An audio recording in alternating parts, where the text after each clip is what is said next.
Yelan's the go-to with the sauce. Our armpits look just alike. Tip $20 on Twitch. I'll show you my armpits. All right, let's get into the guide. And before we get started, I stream almost every single day. Twitch.tv, E_thin. Go check out the streams. Weather and Waves account reviews. Genshin Impact account recoveries. Weather and Waves account recoveries. I'm playing Love in Deep Space this upcoming week. I'm going to find me a husband. But let's get into the guide. I said that already, but let's get into the guide. So Yelan is coming up on this next banner with Emily. I have my thoughts on Emily. We'll do that in a separate video. When she comes out, I will actually put a full guide. Until then, let's look at this. That was a mouthful. That was right. Oh my god.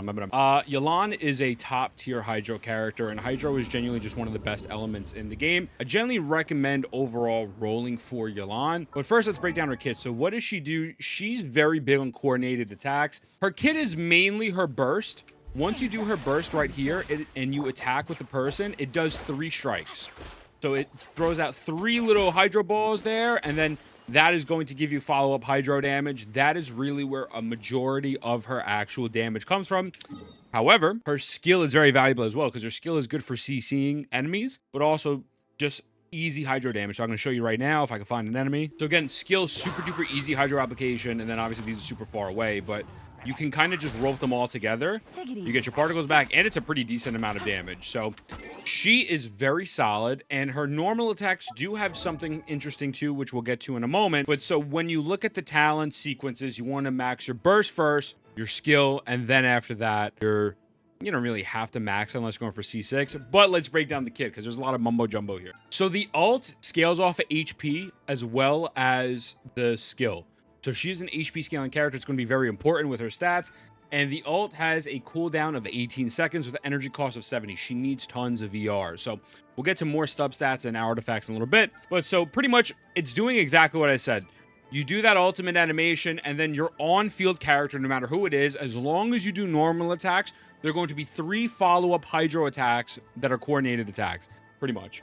And it's very simple, it's very straightforward, and you can't mess it up. And then, again, her skill, you can run around the map with that, dealing damage to marked opponents based on Yelan's max HP. So, very simple stuff. Now, the normal attack, what's interesting here is, so she has obviously her basic, 1, 2, 3, 4, whatever. But it says here, Yelan will enter breakthrough state after spending 5 seconds out of combat, which will cause her next charge aim shot to have 80% decreased charge time. And once charged, she can fire a breakthrough barb, dealing AoE Hydro damage based off Yelan's max HP. So if I show you real quick, this is a normal charge attack. It takes this long to charge. Now, if I go out of combat and come back here, it's going to be much faster. You'll see in literally 2 seconds. Much faster. And it does more damage. So that comes into play with her C6, which we'll get to the Constellations a little bit later. But that's pretty much the meat and potatoes of her kit. Now her talents, when the party has 1, 2, 3, 4 elemental types, Yelan's max HP is increased by 6, 12, 18, 30%. Pretty basic stuff. This is just going to give you more damage, because again, HP scaling, the more HP you have, the better. And then so as long as Exquisite Throw is in play, your active character deals 1% more damage. This increases by a further 3.5% damage every second.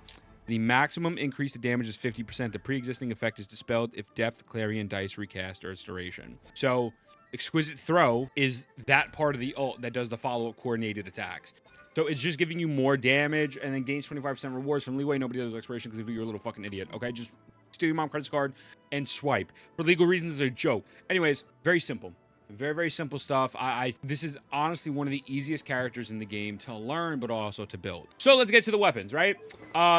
LG is one of the best in slot weapons because it has energy recharge, which is needed for her. And then so it also gives you extra EM, which is amazing. The LG explanation is potentially longer than the Declaration of Independence, so I'm not going to read all of that for you, but this is one of her best in slots. Another amazing 5-star that I personally use, Aqua Sin Cara. It gives you crit damage, and HP is increased by 16%.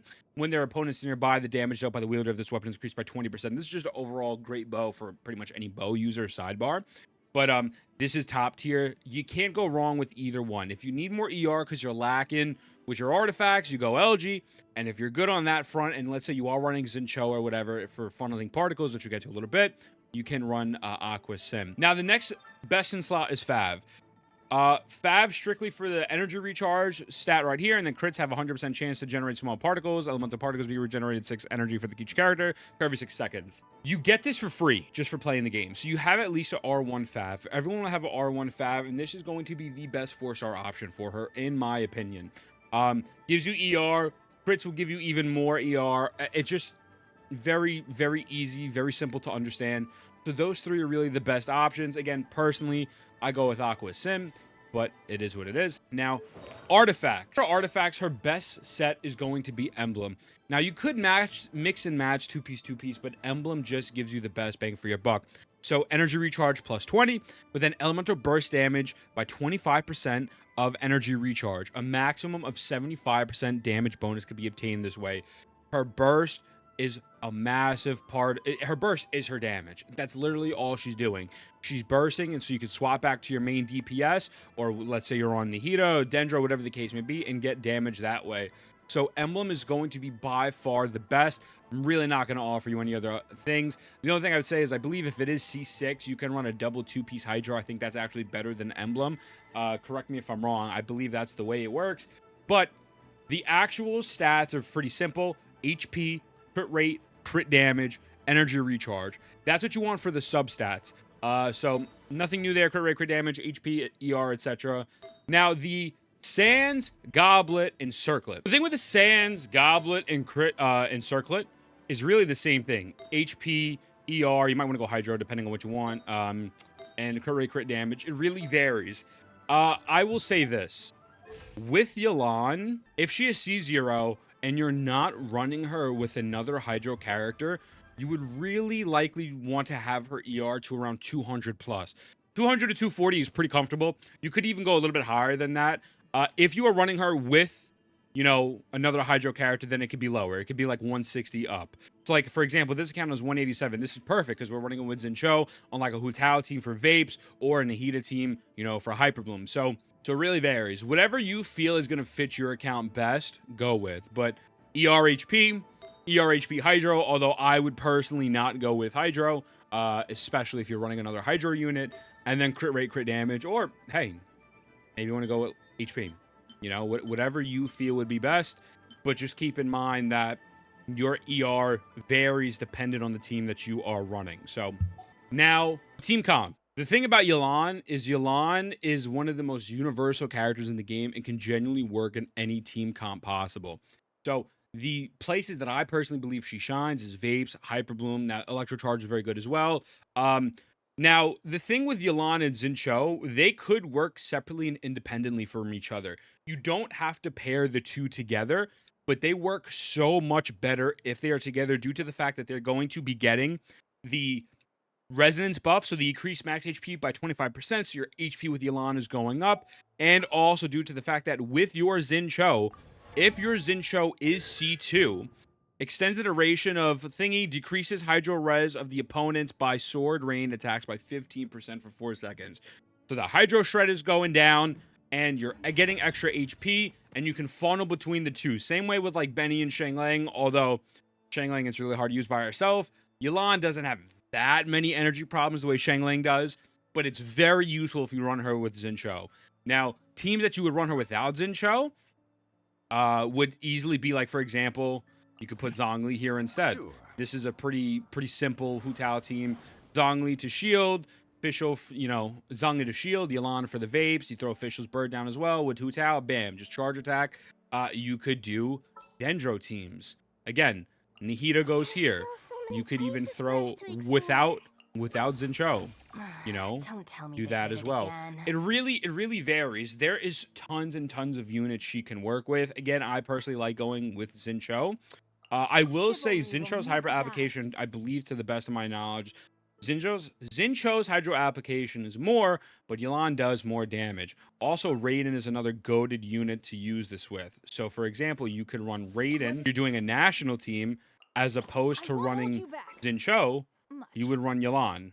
So this would be a great alternative where you would take Zincho out for Yelan. But again, a lot of the times I personally use them both together. So again, her team comps vary. With this guide, I'm putting up a Tactor post, and I'm just showing you a bunch of characters. Works with Arlecchino, works with Nihita, works with Zincho, works with Raiden, works with Shanglang. Fischl's good, Alhaitham's good, Zhongli, Kuki, Hu Tao. I mean, the options are endless, and so it's not like a simple thing where like I could say, okay, for example, like Nouvelette's best team, and it's like 4 people. I mean, Nouvelette works with everyone, but like his best synergy is with like Farina, Zhongli, Kazuha. In this case, Yelan is just so versatile, similar with Farina. You can put them in any spot possible, and they will work. My personal favorite is this, and it's a combination of the vapes with either Hu Tao or Arlecchino. No need to So fret. I am now going to just show you real quick some of the gameplay, and then we'll go over the constellations. I'm going to demonstrate how she works without Xingqiu, and then with Xingqiu, and how, honestly, it's just a lot easier to run with Xingqiu. Let's say we're going to do a vape team right now, right? So if I did a little bit of a vape, yeah. We'll just throw Zhongli there as like a neutral, whatever. All right, so obviously we go in, apply an element. Here comes the catch. Quietly now. So now get my particles back. And then every hit that I do, they're dying too quick, but every hit that I do, you see that every normal it's doing the 3 attacks. So every normal attack that's occurring. You have to make sure you're doing the normals to get that. Now, Yelan's energy is back already. Not really bad. This is solo. This is a pretty well built Yelan. This is at 187, so you could have even better ER, honestly. But they are running LG, which helps quite a bit here in this situation. And bam, you know, this is just, you then swap out to your main DPS. And that's pretty much vapes, right? She works very good, very good with Dendro as well, which I'm going to show you. We're going to reconfigure. I'll show you Dendro real quick, and I'll show you the funneling with Xingqiu, because this is massive. Gamers, M-tashed here. And Yelan's funneling changes everything. All right, so now you'll see that, not only is it broken for Dendro, but you will pretty much have 0 downtime when you run these two together if you are running them properly. So, and then I put that back into Yelan, and Yelan's burst is almost up already. And you're getting double the Hydro with this, and everything just dies pretty instantaneously. So, you know, it's already up. So, and then you swap it back, and then you get the rest of the particles for you, and then vice versa. So now, I'm going to do this. I'm going to funnel. And so now her ult, her skill is ready. And you just go back and forth. Her ult's already up, so... And as you can see, it's unfair. I'm not even using, you know, Nihita's burst. I'm kind of just over here doing this. And then, yeah. I'm sorry, I'm kind of having fun right now. I apologize. NFA, no fun allowed, no fun allowed, no fun allowed. But yeah, but that is Yelan, brother. It's simply go in there, have enough energy and HP, crit rate, crit damage, ult with her, swap off. Xingqiu helps funnel. Always have Hydro up. Now, Constellations. I'm the type of person where I think that I don't believe you should really go for Constellations on most characters. I'd rather you get a different character and save your Primo Gems. C2 is where I would stop. C6 is actually broken, and it could be considered maybe more powerful than Nouvellette. We've had a lot of controversy in my comments about that before, but let's break these down. C1, Lingering Lifeline gains 1 additional charge. Cool, so she gets 2 of the dashes, which helps, you know, the ER problems where you could do 2 dashes to funnel more particles. So the C1 is very solid. You could stop here, but if you go for C1, you might as well go for C2. When Exquisitive Throw conducts a coordinated attack, it will fire an additional water arrow that will deal 40% of Yelan's max HP as Hydro damage. This effect will trigger 1.8 seconds. You're getting an additional attack off of this ult, which is absolutely broken. Here's where you could stop, leave it alone, and not go forward. C3 will increase the depth clearing dice by 3, maximum level 15. Increases all party max HP by 10% for 25 seconds. For every point marked by a lifeline, when the lifeline explodes, a maximum increase of 40 HP. This is kind of whatever. This is cool. Obviously, this is good because she's going to get more HP, right, to do more damage. But it's not like the biggest buff like in the way a C2 is, right? C5 is increasing lingering lifeline. C6 is a lot of mumbo jumbo. Pretty much after using Depth Clear on Ice, Yelan will enter the Mastermind state. In this state, all of Yelan's normal attacks will be special breakthrough barbs. These breakthrough barbs will have similar attributes to normal ones, and the damage dealt will be considered charge attack damage, dealing 156% of a normal breakthrough barb. The Mastermind state lasts for 20 seconds and will be cleared after Yelan fires 5 arrows. So that initial quick shot that I showed you before, that will be consistent. And it's insane. Her C6 is stupid. I actually have a video up on the channel already of using a C6 Yelan and showcasing it. But that is a massive damage output buff. And obviously very solid.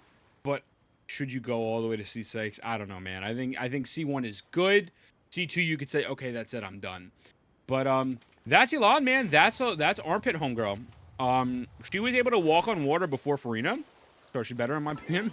But all right, I love you. Mwah. I'll see you in the next one. So come on, baby.